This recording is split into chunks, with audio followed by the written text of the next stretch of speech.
الرجيم بسم الله الرحمن الرحيم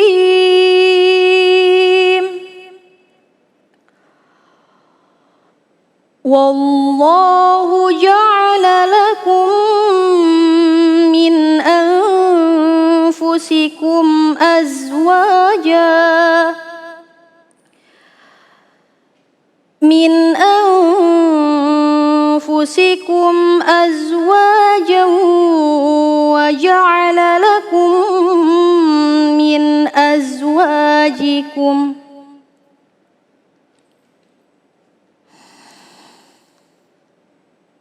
وجعل لكم من أزواجكم بنين وحفدة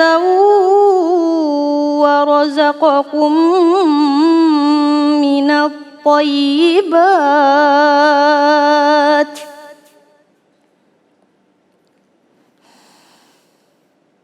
أفبالباطل يؤمنون وبنعمة الله هم يكفرون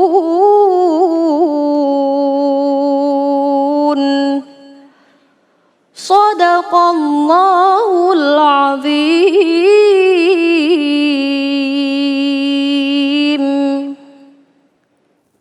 Maha benar Allah dengan segala firman-Nya, nada sikah, Masya Allah ya. Dan pemirsa di rumah, ini tema harus benar-benar kita sikapi nih. Kenapa? Kita akan membahas tentang hindari masalah keluarga berkah. Ini memang kadang-kadang yang namanya masalah hak adanya, jelas adanya, tapi kita tetap tabrak. Nah pada saat kita menabrak yang namanya masalah, maka akan mengurangi keberkahan di dalam keluarga. Bersama Umi Maki. Assalamualaikum Umi. Waalaikumsalam. Masya Allah. Tadi sempat ngobrol sama Umi ya. Yang namanya masalah ini sebenarnya hak adanya. Betul. Apalagi kita ini sebenarnya udah cukup terpelajar dengan permasalahan gitu ya. Oh ini kalau saya lanjutin masalah nih. Ini sebenarnya saya harus hindari. Tapi lucu nih kayak masalahnya. Kayak pengen nyoba gitu kayak pengen nyoba. Nah itulah yang akhirnya pada saat kita jalanin masalah itu. Oh iya masalah. Baru gitu lagi pura-pura. Tunggu kepentok dulu biasanya. Tunggu kepentok dulu. Dan akhirnya impactnya bukan hanya buat orang yang mengerjakan masalah. Tapi ternyata kena ke keluarga. Mohon ilmunya Umi. Ya. Bismillahirrahmanirrahim. Assalamualaikum warahmatullahi wabarakatuh. Waalaikumsalam warahmatullahi wabarakatuh. Alhamdulillahirabbil alamin. Allahumma shalli ala Muhammad wa ala ali Muhammad. Allahumma la sahla illa ma ja'altahu sahla wa anta taj'alul hazna idza syi'ta sahla. Rabbi shrah li sadri wa yassir li amri wahlul 'uqdatam min lisani yafqahu qawli. Allahumma rfa'na bil ilmi wat tuqa, Allahumma rfa'na bil ilmi wat tuqa, Allahumma rfa'na bil ilmi wat tuqa, wala haula wala quwata illa billahil aliyil azim. Subhanallah, berbicara tentang masalah, ya memang tadi identiknya di dunia ini memang banyak permasalahan ya. Dan ternyata subhanallah, karena kalau kita lihat, kita perhatikan sumber dari permasalahan itu, kalau kita lihat, kita runtut awalnya itu dari mana coba punten. Berawal dari sifat bumi, atau bumi ini diciptakan untuk apa? Untuk berputar. Sifat bumi ini adalah berputar, sehingga dengan perputaran inilah menimbulkan beberapa perbedaan. Punten, ketika berputar, kadang-kadang punten di dalam Al-Quran bahkan dikatakan watilkal ayyamu nudawiluha bainan nas. Bumi ini berputar sehingga kehidupan pun berputar. Dan punten-punten perputaran ini yang justru kadang menjadi permasalahan. Berputar ini lagi, itu lagi, ini lagi, ini lagi. Seperti kehidupan sehari-hari dari Senin, Selasa, Rabu, Kamis, Jumat, Sabtu, Ahad, balik lagi, Senin lagi, ketemu Senin lagi. Selasa lagi, Rabu lagi, watil ayyamu nudawiluha bainan nas. Dan bumi ini berputar, karena adanya perputaran, maka ketemunya dengan itu lagi, dengan itu lagi. Jadi punten-punten, kadang-kadang kita menemui sakit masalah, lagi sakit masalah, lagi sehat. Jangan dipikir lagi sehat gak masalah, udah sehat pun tetap ada masalah. Lagi senang pun ada masalah, apalagi lagi sedih. Jadi ketika sedih nanti ketemu senang, ketika senang ketemu sedih lagi. Inilah kehidupan. Bahkan punten-punten ketika dikatakan permasalahan ini yang dinamakan ujian. Makanya punten dikatakan ad-dunya darul imtihan atau ad-dunya darul ikhtibar. Hanya saja tinggal kita yang bisa menyikapi bagaimana permasalahan ini sehingga permasalahan ini bisa menjadi sesuatu yang barokah. Punten, mungkin setiap orang itu sudah banyak mengetahui bahwa setiap orang ketika orang yang mohon izin tanpa mengurangi rasa hormat saya, ada orang yang belum punya pasangan. Masalah nggak? Masalah. Nggak punya pasangan, nyari pasangan susah. Jangan dikira ketika sudah mendapatkan pasangan udah nggak dapat masalah juga. Masalahnya apa? Masalahnya menentukan tanggal pernikahan, dan itu nggak mudah. Udah tahu tanggal pernikahan, bahkan sudah selesai menikah, sudah menikah ada masalah, ada lagi. Dan jangan dikira bahkan setelah menikah pun, subhanallah, usikum wa iyaya nafsi bittaqwallah. Permasalahan kehidupan dalam rumah tangga ternyata lebih dahsyat permasalahannya ketika kita masih sendiri. Benar Bang Ali? Benar banget. Nggak ngerasa? Ngerasa banget Umi, ngerasa banget. Kita lagi sendiri, punten, walaupun kita mengetahui bahwa an-nikahu nisfuddin, bahwa nikah ini sebagian dari agama, justru dari sebagian dari agama inilah Allah menguji kekuatan iman kita ketika kita sedang menikah. Nah, kadang-kadang kita tidak paham bahwa ternyata sumber utama permasalahan, entah itu permasalahan antara suami istri, antara suami dengan istrinya, antara ibu dengan anaknya, ayah dengan anaknya, istri dengan ipar-iparnya, istri dengan mertuanya, ternyata sumber masalahnya adalah karena kita punya masalah yang besar dengan Allah. Sumber permasalahan yang utama itu apa? Kita punya masalah dengan Allah. Permasalahan berantem suami istri permasalahan yang kecil. Permasalahan nggak bisa, sulit cari nafkah itu masalah yang kecil. Permasalahan berantem ipar dengan ipar masalah yang kecil. Yang besar adalah ketika kita punya masalah dengan Allah. Mungkin usikum wa iyaya nafsi bittaqwallah. Kita tidak bisa, kita tidak bisa seiring sejalan dengan pasangan kita. Kita cek diri kita. Masalah apa? Ada masalah apa kita dengan Allah? Karena jelas di dalam Al-Quran dikatakan, a'udzubillahi minasyaitonirrajim, bismillahirrahmanirrahim, ya ayyuhalladzina amanu istajibu lillahi walirasuli idza da'akum lima yuhyikum. Wahai orang-orang yang beriman, istajibu lillahi, subhanallah, ikuti perintah Allah, istajibu lillahi walirasuli, dan ikuti perintah Allah. Idza da'akum lima yuhyikum wa'lamu annallaha yahulu bainal mar'i wa qalbi. Ikuti perintah Allah, ikuti tuntunan Rasulullah sallallahu alaihi wasallam. Kenapa? Wa'lamu, ketahuilah, annallaha yahulu, karena Allah lah yahulu bainal mar'i wa qalbi, yang mengikat antara hati pasangan. Kita punya masalah dengan pasangan, ternyata bukan hanya kita punya masalah dengan pasangan, masalah yang terbesar adalah masalah kita dengan Allah. Kenapa dikatakan masalah dengan pasangan itu masalah yang kecil? Karena teringat juga dari kejadian Rasulullah Shallallahu Alaihi Wasallam. Ketika beliau Rasulullah Shallallahu Alaihi Wasallam saat beliau di Taif dihujani bebatuan, tua, muda, kecil, ya, kemudian laki-laki, perempuan, tidak ada satu orang pun di antara mereka kecuali semuanya melempari dengan batu. Apakah beliau bersedih? Bersedih tentunya. Tapi lihat apa kata Rasulullah Sallallahu Alaihi Wasallam, Illam yakun bika alayya ghadabi fala ubali. Ya Allah, subhanallah, ashku dha'fa quwati. Diawali dengan kalimat itu, aku menyerahkan atau dikatakan aku mengungkapkan rasa sedihku. Tapi apa kata Rasulullah? Illam yakun bika alayya ghadabi. Kalau engkau tidak marah, kalau engkau tidak murka padaku, kata Rasulullah Sallallahu Alaihi Wasallam, fala ubali, aku tidak peduli.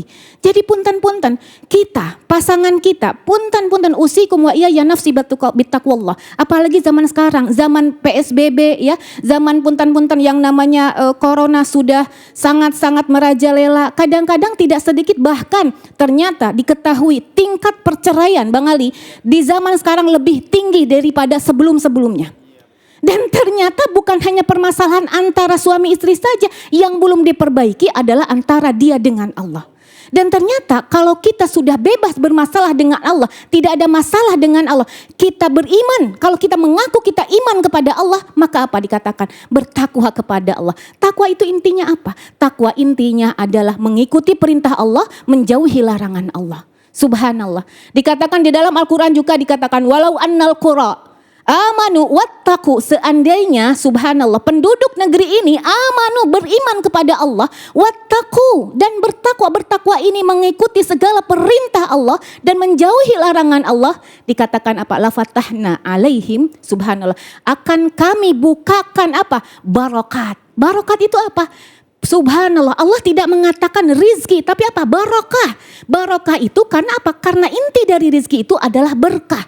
Jangan disimpulkan rizki ini adalah harta, jangan disimpulkan rizki ini adalah materi, tetapi ketika kita merasakan ketenangan, ketika kita merasakan di dalam rumah tangga kita sakinah, mawadah, warahmah, maka ini pun dikatakan barokah. Dan subhanallah sangat-sangat tersiksa. Ya punten ya Bang Ali. Mungkin kita semua merasakan kita lebih baik punya masalah sama orang lain daripada punya masalah sama pasangan sendiri. Sangat tersiksa. Usikum wa iyaya nafsi bitaqwallah. Punten, bukan untuk apa-apa. Suami saya bukan untuk iklan untuk apa, punten. Suami saya gak pernah marah, tapi kalau begitu beliau diam, udah deh. Kayaknya udah gak bisa ngapa-ngapain. Itu masalah besar. Punten, tentunya kalau kita setelah kita memperbaiki hubungan kita dengan Allah, subhanallah, la fatahna alaihim barakat, maka Allah akan bukakan keberkahan. Allah akan bukakan rizki untuk kita berupa rizki ketenangan. Punten, kalau kita sudah diberikan keberkahan dari Allah subhanahu wa ta'ala, jangankan dengan pasangan kita, dengan keluarga dari pasangan juga punten, kadang-kadang usikum wa iyaya nafsi bitaqwallah, berapa banyak dari keluarga yang justru terjadi percekcokan itu karena adanya campur tangan dari keluarga pasangan. Usikum wa iyaya nafsi bitaqwallah. Yakin kalau kita memperbaiki diri kita dengan Allah, ibadah kita perbaiki, jauhi segala kemungkaran, jauhi segala kemaksiatan, maka punten masalah ini akan terurai menjadi apa? Menjadi barokah. Jadi jangan takut, subhanallah. Jangan mengira permasalahan yang kita hadapi bersama pasangan, jangan mengira permasalahan ekonomi yang kita hadapi merupakan masalah yang terbesar. Ternyata masalah yang paling besar yang kita hadapi adalah masalah ketaatan kita kepada Allah. Kita tanya apa kabarnya kita dengan ketaatan kita kepada Allah.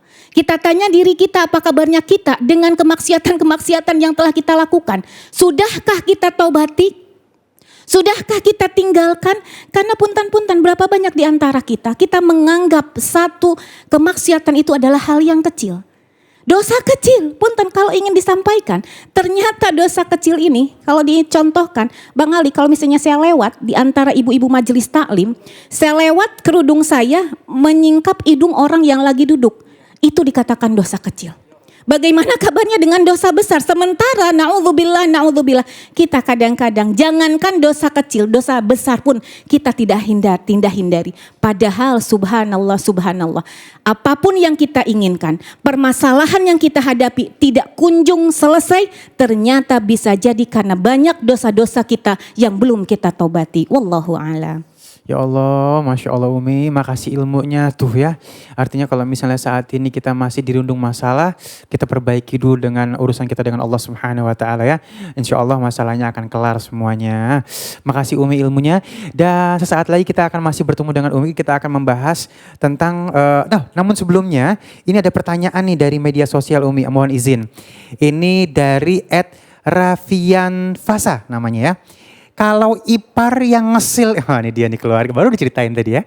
Kalau ipar yang ngeselin itu termasuk duri dalam keluarga enggak sih? Ya, silakan. Bismillahirrahmanirrahim. Teringat dari perkataan Rasulullah SAW. Satu saat seorang sahabat bertanya kepada Rasulullah, ya Rasulullah, ma ra'yuka anil hammu? Apa pendapatmu tentang hammu? Hammu itu ipar. Apa pendapatmu tentang ipar? Apa kata Rasulullah SAW? Al-hammu al-maut. Punten, mungkin pernah mendengar juga, iparmu adalah kematianmu. Subhanallah. Iparmu kematianmu, ini dikatakan duri atau tidak? Punten, usikum wa iyaya nafsi bitaqwallah. Punten, ketika dikatakan duri atau bukan tergantung permasalahannya. Kadang-kadang punten Ada orang yang mengatakan orang itu keliru padahal dianya sendiri yang keliru. Ada orang yang mengatakan seseorang itu cari masalah, ternyata padahal permasalahan ada pada diri kita sendiri.